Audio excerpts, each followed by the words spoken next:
A peaceful suburban neighborhood is rocked when a misunderstanding turns into a tense confrontation, revealing a deeply buried connection between a police officer and a young black teenager.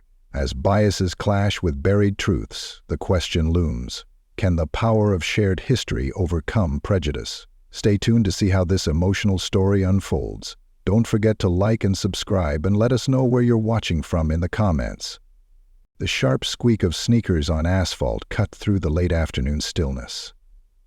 Aaron Parker, a lean 16-year-old with sharp eyes and a focused demeanor, dribbled a basketball in his driveway, his movements fluid and deliberate. The ball thudded rhythmically, echoing in the quiet suburban cul-de-sac. A netless hoop stood at the edge of the driveway, battered but still standing strong, a gift from his father when they moved in last month. Aaron wasn't just practicing. For him, basketball was more than a game. It was an escape. Every bounce of the ball drowned out the doubts, the wary glances from neighbors, and the whispers that followed his family's arrival. New neighborhood, same script. His mother, Camille, had said they were here for a fresh start, but Aaron wasn't convinced. He'd learned early that fresh starts for black families often came with their own challenges. A window slid open across the street. Karen Finch, a woman in her mid-50s with neatly cropped hair and a scowl seemingly etched into her face, peered out.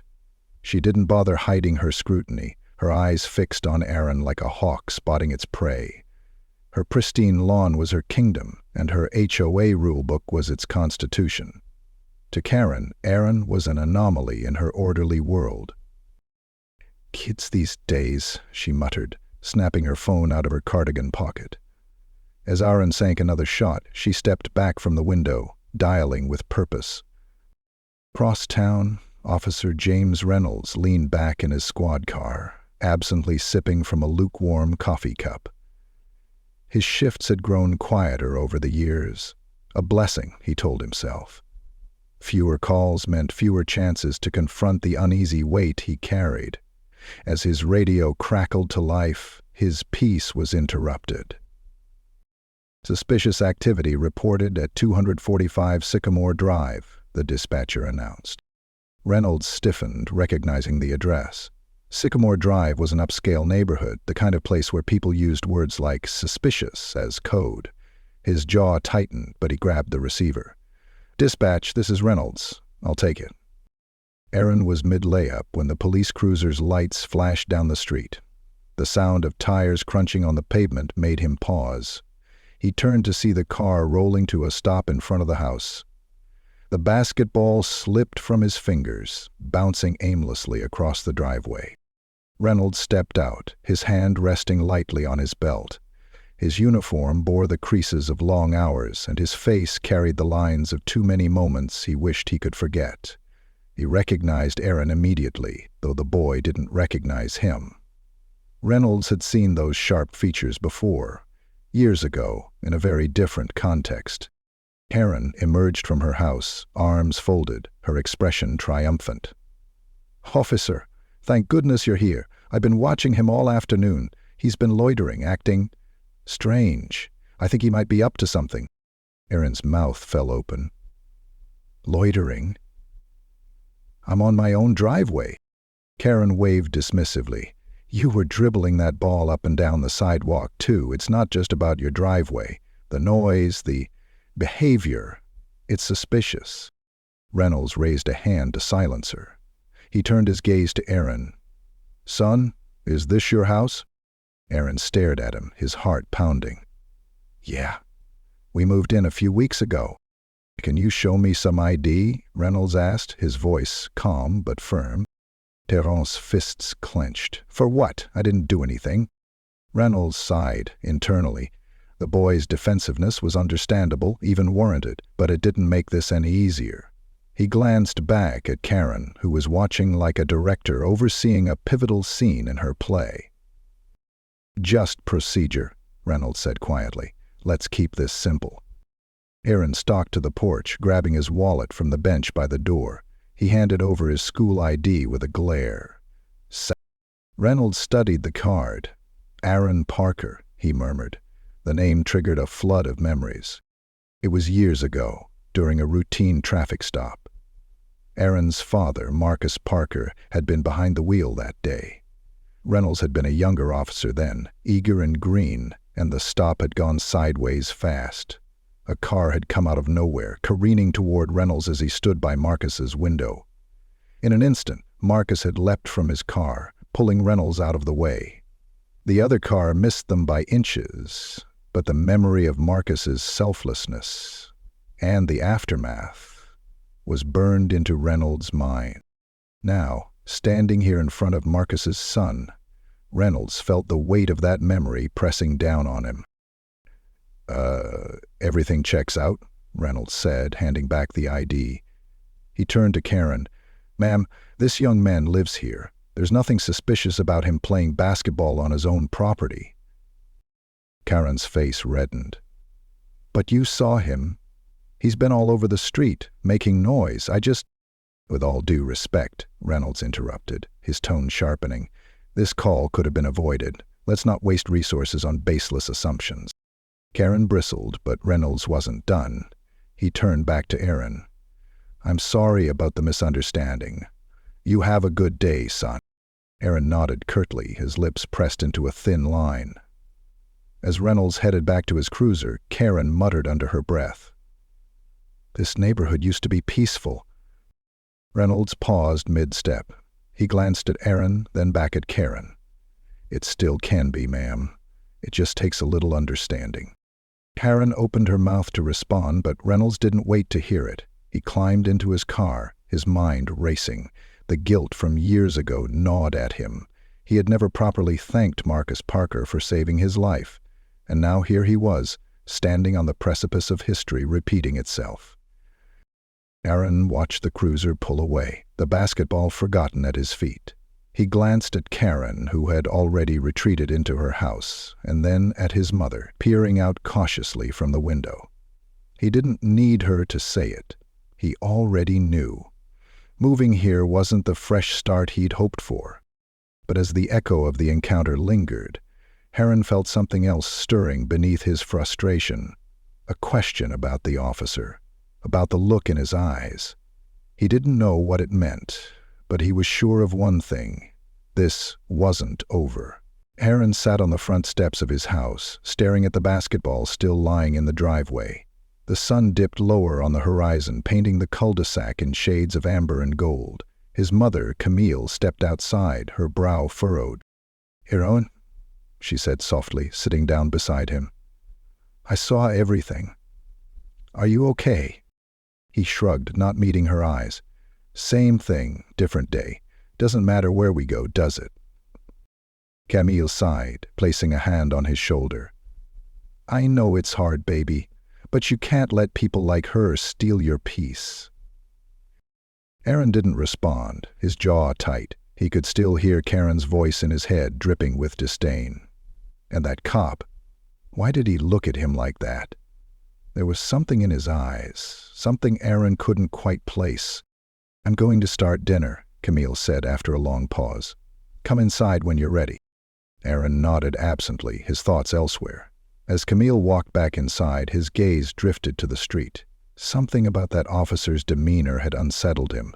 Most cops didn't hesitate to escalate things, but this one, he wasn't sure if it was pity or something deeper. Across town, Officer James Reynolds parked his cruiser in front of a small diner. The hum of conversations and clinking dishes greeted him as he stepped inside. He slid into a booth at the back, the weight of the day pressing down on him. "Coffee?" the waitress asked, her pen poised above a notepad. "Yeah." "Black," he replied, running a hand through his hair. As she left, Reynolds pulled out his phone. He scrolled through old contacts until he found the name Marcus Parker. His finger hovered over the screen. It had been years since their paths had crossed, and he wasn't sure if the number even worked anymore. Finally, he set the phone down and leaned back, closing his eyes. Meanwhile, Aaron had picked up his basketball again, but he wasn't playing. He walked the neighborhood, the ball tucked under his arm. He avoided Karen's house, sticking to the less traveled streets. The air felt heavy, like it was charged with unspoken tension. He turned a corner and found himself on a street he hadn't explored before. The houses here were older, their paint faded and lawns less manicured. At the end of the block, a small park came into view. A group of kids, mostly younger than him, were playing a casual game of basketball. Aaron hesitated. He wasn't sure if they'd welcome him or if they'd see him as an outsider. But before he could decide, one of the kids spotted him. "How'd you get here?" the boy called out. "You want to play?" Aaron smiled faintly and jogged over. For the next hour, he lost himself in the rhythm of the game. The kids laughed and cheered, their energy infectious. For the first time since moving here, Aaron felt a sliver of normalcy. But that peace was short-lived. As Aaron was mid-shot, a voice barked from the edge of the court. "Hey, what are you doing here?" Aaron turned to see a man in a baseball cap and a faded polo shirt. He looked angry, his arms crossed over his chest. The other kids fell silent, shrinking back. "I was just playing," Aaron said, lowering the ball. "This isn't your park," the man snapped. "You don't live around here." Aaron bristled. "I live 2 blocks over. What's the problem?" The man took a step closer, his posture aggressive. "The problem is you don't belong here. Now get out before I call the cops." Aaron's fists clenched. His chest tightened as the familiar sting of humiliation and anger bubbled up inside him. Before he could respond, the kids scattered, leaving him alone on the court. Officer Reynolds was still nursing his coffee when his phone buzzed. He glanced at the screen. A call from dispatch. "Reynolds," he answered. "Got another one for you," the dispatcher said.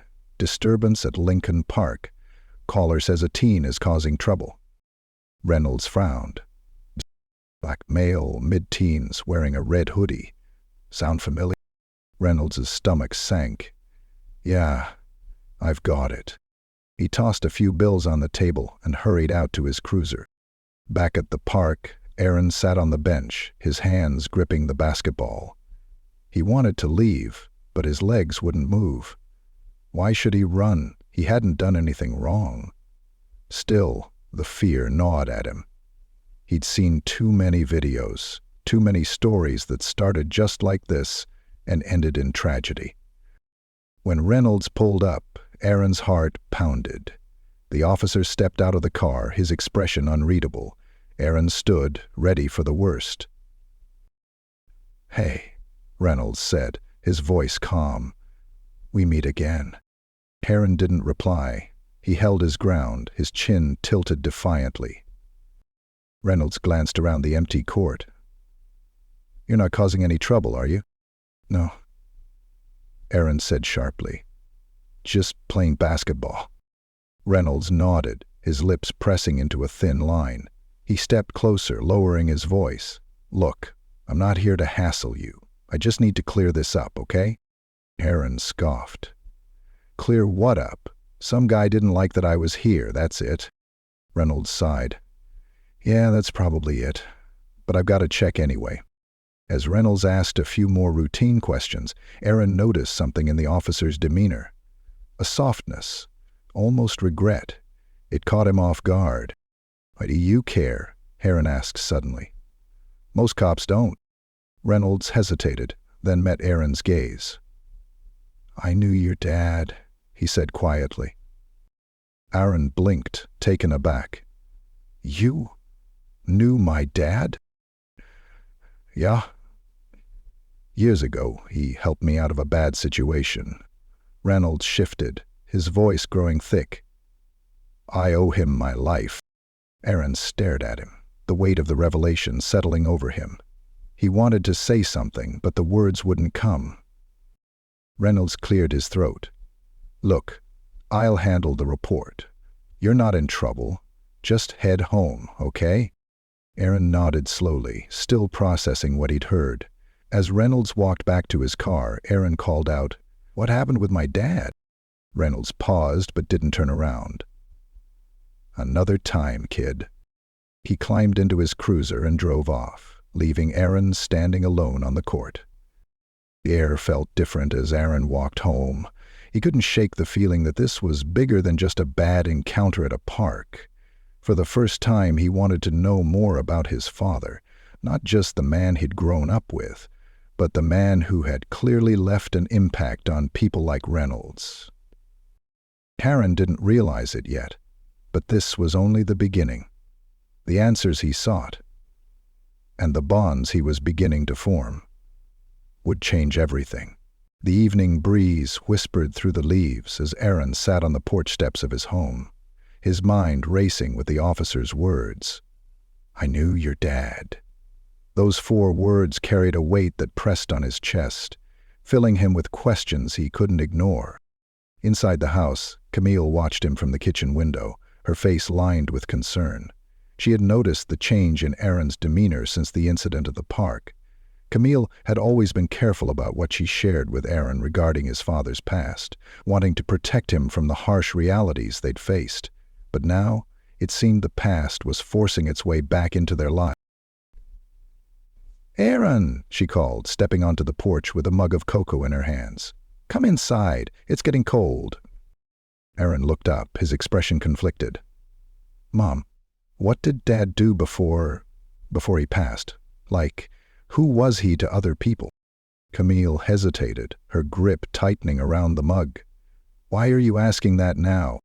"Because," Aaron said, his voice rising slightly, "the cop who came today, Reynolds, he said Dad saved his life." "What's that about?" The color drained from Camille's face. "Reynolds said that," Aaron pressed. "What did he mean?" Camille sat down beside Aaron, her gaze distant. "Your dad? He was a good man, Aaron. He always believed in doing the right thing, even when it wasn't easy." "That doesn't explain what happened," Aaron said, his tone impatient. Camille sighed deeply, her shoulders slumping. "It was years ago, before you were born. Your dad was driving home late one night when he saw a police officer pulled over on the side of the road. Another car came out of nowhere, speeding straight toward the officer. Your dad didn't even think. He jumped out of his car and pulled the officer to safety."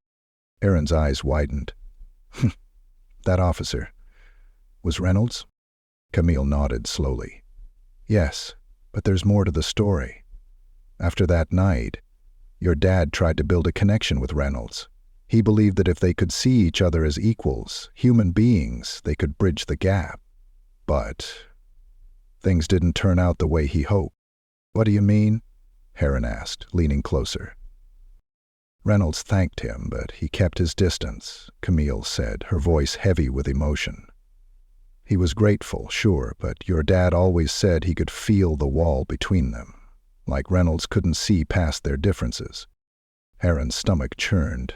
He looked out at the street, the memory of Reynolds's gaze still fresh in his mind.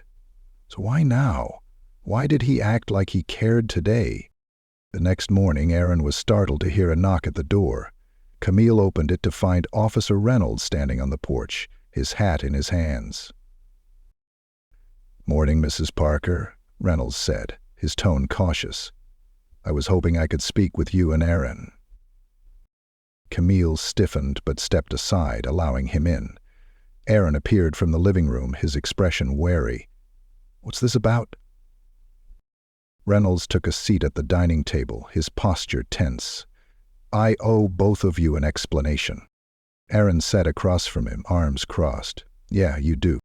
Reynolds looked down at his hands before meeting Aaron's eyes. "Your dad was a hero. He didn't just save my life that night. He saved me from myself." Aaron frowned, confused. "What does that mean?" Reynolds exhaled deeply, his voice trembling slightly. "I wasn't a good man back then. I grew up with a lot of ideas, beliefs that were wrong. I saw the world through a narrow lens, and I carried that into my job as a cop. That night your dad saved me, it was like a slap in the face. He didn't know me, didn't owe me anything, but he really..." Camille listened silently, her expression unreadable. Aaron, however, leaned forward. "If he changed your life so much, why didn't you stay in touch? Why did you keep your distance?" Reynolds' face tightened. "Because I was ashamed.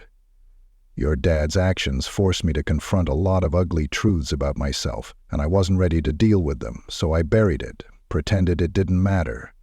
But it did. Perrin's gaze hardened. And now you're here because, what, you feel guilty? Reynolds shook his head. No, I'm here because I want to do better. I can't change the past, but I can try to honor your dad's legacy by being the kind of man he believed I could be. A few days later, Reynolds returned with an invitation. He was organizing a community basketball tournament at the local park, a chance to bring neighbors together and rebuild trust. I thought it might be a good way for us all to start fresh, he said, handing Aaron a flyer. Aaron hesitated. Part of him wanted to refuse, to shut Reynolds out like he felt shut out by this neighborhood. But another part of him, the part that remembered his dad's unwavering belief in change, wanted to give it a chance. When the day of the tournament arrived, Aaron and Camille showed up at the park. To their surprise, the event was buzzing with energy. Families mingled, kids played on the swings, and a makeshift basketball court had been set up. Reynolds was at the center of it all, organizing teams and greeting everyone with a genuine smile. Aaron joined a team of neighborhood teens, many of whom he'd never spoken to before. As the game started, he felt the initial tension dissolve with each play. The court became a place where differences didn't matter. Only teamwork and effort did. During a break, Reynolds approached Aaron, holding a bottle of water. You've got a good shot, he said with a small smile. Thanks, Aaron replied, still guarded. Reynolds nodded toward the crowd. You see them? They're starting to get it. Your dad was right. Understanding comes from connection. Aaron studied him for a moment, then asked, Why do you care so much now? Reynolds's expression softened. Because your dad believed in me when I didn't believe in myself. I owe it to him, and to you, to be better. The final game ended with Aaron's team taking the win. As the crowd cheered, Aaron looked around and saw something he hadn't felt since moving here: belonging. For the first time, he saw potential in this place, in these people. That evening, as they walked home, Aaron turned to Camille. Maybe this place isn't so bad. Camille smiled, wrapping an arm around his shoulder. Your dad would be proud of you, Aaron. Aaron glanced over his shoulder at the park where Reynolds was still packing up. And maybe he'd be proud of him too. The past couldn't be changed. But for Aaron, Reynolds, and the community, the future suddenly felt brighter. And that, Aaron realized, was what his dad had always hoped for.